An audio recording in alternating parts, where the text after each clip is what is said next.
देखो हमने कल समझा था use of has to have to, आज इसकी प्रैक्टिस करते हैं। देखो use of has to have to एक मॉडल का भाग है। हम क्या करते हैं, use of has to have to का मॉडल में उपयोग करते हैं। कैसे करते हैं कल आपको समझाया था। जैसे एक एग्जांपल देखते हैं, जैसे हमें अंग्रेजी बोलना पड़ता है। ये तो हमारा हो गया प्लूरल सब्जेक्ट, हमें पॉजिटिव प्लूरल सब्जेक्ट है और पॉजिटिव सेंटेंस है। यहीं पर हम बनाते हैं राम को अंग्रेजी बोलना पड़ता। एक बात याद रखना, जीवन में अवरोध बहुत आएंगे, बहुत सारे कारण आएंगे, बहुत सारे लोग आएंगे, बहुत सारी चीजें आएंगी, होगा ही होगा, लेकिन हमें हमारा काम नहीं छोड़ना है। आप पढ़ रहे हो, आपके जीवन में कई दोस्तों का बर्थडे आएगा, कई दोस्तों की शादी आएंगी, कई दोस्तों के कार्यक्रम आएंगे, आपके घर में आपके रिश्तेदार में बहुत सारी चीजें आएंगी, पर आपकी पढ़ाई छूटनी नहीं चाहिए। प्रतिदिन आपको पढ़ाई करनी है। जैसे अभी हम एग्जाम्पल समझ रहे हैं, अभी हम काम कर रहे हैं, पढ़ रहे हैं, क्लास चल रही है, गणेश जी के भजन चल रहे हैं, लेकिन हमारी क्लास नहीं छोड़ेंगे हम, क्योंकि गणेश जी का कार्यक्रम चलता रहेगा और चलाना ही है, बप्पा का कार्यक्रम है। चलो, हमें अंग्रेजी बोलना पड़ता है। सबसे पहले तो हम समझेंगे कि प्लूरल सब्जेक्ट है, तो हमें को इंग्लिश में क्या बोलते हैं, वी, और हम हैज टू और हैव टू का प्रयोग करते हैं। हैज टू को कहाँ करेंगे, जहां सिंगुलर सब्जेक्ट होगा, और जहां प्लूरल सब्जेक्ट होगा वहां पे हैव टू का प्लूरल सब्जेक्ट।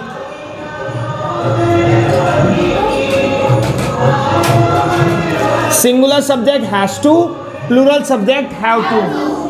इतना समझ में आया। अब ये कौन सा सब्जेक्ट है, प्लूरल, तो यहां पे वी हैव टू क्या कर रहा है, वो बोल रहा है, और बोलने की बार और स्ट्रक्चर बताया था आपको, सब्जेक्ट प्लस आपको use to has to have to का स्ट्रक्चर बताया था। सबसे पहले लिखते हैं हम सब्जेक्ट, उसके बाद हैज टू हैव टू, फिर वर्ब की फर्स्ट फॉर्म, फिर ऑब्जेक्ट। तो अब यहाँ पे हमारे सब्जेक्ट आ गया, यहाँ पे हैज टू हैव टू में से हैव टू आ गया, किसके अकॉर्डिंग, सब्जेक्ट के अनुसार। यहाँ पे क्या आएगी, वर्ब की फर्स्ट फॉर्म। तो बोलना, बोलने की वर्ब क्या होती है, speak. We have to speak, क्या बोलना पड़ता है, फुल स्टॉप। अगर इसका इंग्लिश, इसका नेगेटिव बनाना है, हमें अंग्रेजी बोलना पड़ता है, इसका नेगेटिव, तो हमें अंग्रेजी नहीं बोलना पड़ता है, तो इसका इंग्लिश क्या बनेगा, हमारा हैव टू प्लूरल सब्जेक्ट है, प्लूरल में से हेल्पिंग वर्ब निकलेगी डू, तो हम लिखेंगे वी डू नॉट। अब जो ये हैव टू है, ये हैव टू ही रहेगा, we do not have to speak, full stop. अगर सिंगुलर सब्जेक्ट है, जैसे राम को अंग्रेजी बोलना पड़ता है, तो सबसे पहले लिखेंगे राम, इसके बाद हैज टू, क्योंकि सिंगुलर सब्जेक्ट के साथ हम यूज करते हैं हैज टू।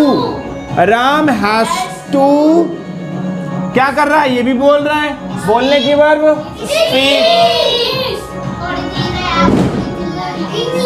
क्या बोल रहा है, इंग्लिश।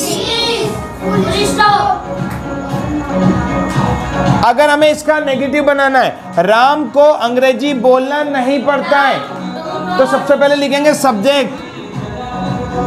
अब इस हैज टू में से निकलेगा डज नॉट, और ये हैज टू बन जाएगा हैव टू। इसमें से निकलेगा डज नॉट, क्या निकलेगा, नॉट क्यों लगा रहे हैं, क्योंकि नेगेटिव सेंटेंस है, और अगर इंट्रोगेटिव होता है मतलब प्रश्नवाचक, तो ओनली डज निकालते हैं, नॉट आउट नहीं, क्योंकि वो प्रश्नवाचक था। अगर वो प्रश्नवाचक नकारात्मक वाक्य होता तो वहां पे डज नॉट भी निकालते। नॉट तो नहीं की जगह पे आता है, तो राम डज नॉट, ये हैज टू बन जाएगा हैव टू। क्यों? क्योंकि डज लिख दिया हमने helping verb. Ram does not have to speak, समझ में आया? सुनो, सिंगुलर सब्जेक्ट के साथ हैज टू, डर सिंगुलर सब्जेक्ट कौन कौन से होते हैं पहले ये बताओ? He, she, it, this and any singular name. अब हमारा ये राम है, एक सिंगल नाम है, हमने बोला सिंगुलर सब्जेक्ट के साथ हैज टू। अब बताओ plural subject, I, we, you, they and any plural name. तो प्लूरल सब्जेक्ट के साथ हैव टू, हमने यहाँ प्लूरल सब्जेक्ट था वी, आई, वी, तो वी के साथ यूज किया हैव टू। सिंगुलर सब्जेक्ट था एक नाम, यहाँ पे अगर एक से ज्यादा नाम, दो होते, तीन होते, चार होते, हैव टू यूज करते। यहाँ एक नाम है, हमने हैज टू यूज किया। लेकिन ये नेगेटिव सेंटेंस हो गया, कौन सा? तो नेगेटिव सेंटेंस में हैज टू में से क्या निकलेगी? डज। पर ये नेगेटिव नॉट आएगा, नहीं के स्थान पे नॉट, तो Ram does not have to speak English. अगर बोलता कि राम को हिंदी बोलना पड़ता है, तो Ram has to speak Hindi. Ram को संस्कृत बोलना पड़ता है, Ram has to speak Sanskrit. Ram को घर जाना पड़ता है, Ram has to go to home. Ram को बात करनी पड़ती है, राम हैज टू टॉक। समझ में आया? सिंगुलर सब्जेक्ट के साथ हैज टू, प्लूरल सब्जेक्ट के साथ हैव टू। क्लियर है? मैं कुछ एग्जांपल तो बनाओगे? इतना समझ में आया? इसके नेगेटिव और इंट्रोगेटिव की प्रैक्टिस करवाऊं? आता है ना सभी को? एक बार बोलता हूं, ध्यान सुनना, इसको समझो फिर बनाना। हमें अंग्रेजी बोलना पड़ता है, we have to speak English. हमें अंग्रेजी बोलना नहीं पड़ता है, we do not have to speak English. क्या हमें इंग्लिश बोलना पड़ता है? डू वी, डू हेल्पिंग निकल जाएगा, ये आगे जाएगा हेल्पिंग। तो do we have to speak English? क्या हमें इंग्लिश बोलना पड़ता है? Do we have to speak English? Question mark. क्या हमें अंग्रेजी बोलना नहीं पड़ता है? Do we not have to speak English? Question mark. हमें कब, टाइम नहीं पता है, हमें कब इंग्लिश बोलना पड़ता है? व्हेन, कब के लिए when do we have to speak English? Question mark. हमें कब अंग्रेजी बोलना नहीं पड़ता है? When do we not have to speak English? ये हो गया प्लूरल के साथ दीपक। अब सिंगुलर के साथ देखो, राम को अंग्रेजी बोलना पड़ता है, Ram has to speak English. Ram को अंग्रेजी नहीं बोलना पड़ता है, राम डज नॉट, क्योंकि हैज टू में से हेल्पिंग वर्ब निकलेगी डज, और नॉट तो हम नहीं के लिए लगाते, तो राम को अंग्रेजी बोलना नहीं पड़ता है, Ram does not have to speak English. क्या राम को अंग्रेजी बोलना पड़ता है? Does Ram have to speak English? Does पहले आ जाएगा, does Ram have to speak English? Question mark. और स्ट्रक्चर मैंने आपको पहले ही दिन लिखवाए हैं, अगर आपने नहीं देखा है, नहीं पढ़ा है, तो जाके पहले पढ़े ना, तब आपको चीजें आसान लगेंगी। क्या राम को अंग्रेजी बोलना पड़ता है? Does Ram have to speak English? क्या राम को अंग्रेजी बोलना होता है? Does Ram have to speak English? क्या राम को अंग्रेजी बोलना है? Does Ram have to speak English? In Hindi we can make 3 type, but in English we can make, या we have to make 1 word. English में हमें 3 बनाना पड़ता है, सेंटेंस बनाना।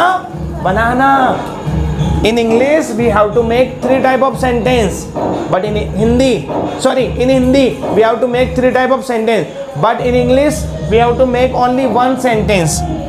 Understood? हम बनाएंगे प्रश्नवाचक नकारात्मक वाक्य। क्या राम को अंग्रेजी बोलना नहीं पड़ता है? Does Ram not have to speak English? Question mark. लिखूं? आवश्यकता नहीं है ना। राम को कहाँ, अरे राम को कहाँ अंग्रेजी बोलना पड़ता है? Where कहाँ के लिए where does Ram have to speak English? Ram को कहाँ बोलना पड़ता है? Where does Ram have to speak English? Question mark. Ram को कहाँ इंग्लिश बोलना नहीं पड़ता है? Where does Ram not have to speak English? एक बात याद रखना, प्रैक्टिस मेक्स यू परफेक्ट। अगर आप जितनी प्रैक्टिस करोगे किसी भी चीज की, मात्र इंग्लिश की नहीं, आपको दुनिया का सबसे बेस्ट स्पीकर बनना है, बोलने वाला। आपको दुनिया का सबसे बेस्ट क्रिकेटर बनना है, तो आपको प्रैक्टिस करनी पड़ेगी। एक ही बॉल को 10,000 बार। सचिन तेंदुलकर सर सुबह 3 बजे से प्रैक्टिस करते थे, सुबह की 7 बजे तक 4 घंटे। इधर शाम को भी 3 से 4 बजे शुरुआत करते थे, रात के 8 बजे तक। वो रात में दिन में 10,000 बार, लाखों बार एक जैसी बॉल पर। क्यों? क्योंकि उनका हाथ धीरे धीरे चले। जब तक आप मुंह को नहीं चलाओगे इन इंग्लिश में, जब तक आप मुंह से प्रैक्टिस नहीं करोगे, नहीं बनेगा। मुंह से प्रैक्टिस करनी मतलब आपको बोलना पड़ेगा। कैसे? हमें अंग्रेजी बोलना पड़ता है, we have to speak English. हमें हिंदी बोलना पड़ता है, we have to speak Hindi. We have to speak Sanskrit, we have to speak Urdu, we have to speak Sanskrit. सारे बनाओ, हिंदी बोलो, इंग्लिश बोलो। आप लिखो भले ही मत, पर अगर आप लिखते हो तो आपको दोनों चीजें समझ में आएगी, बोलना भी लिखना भी।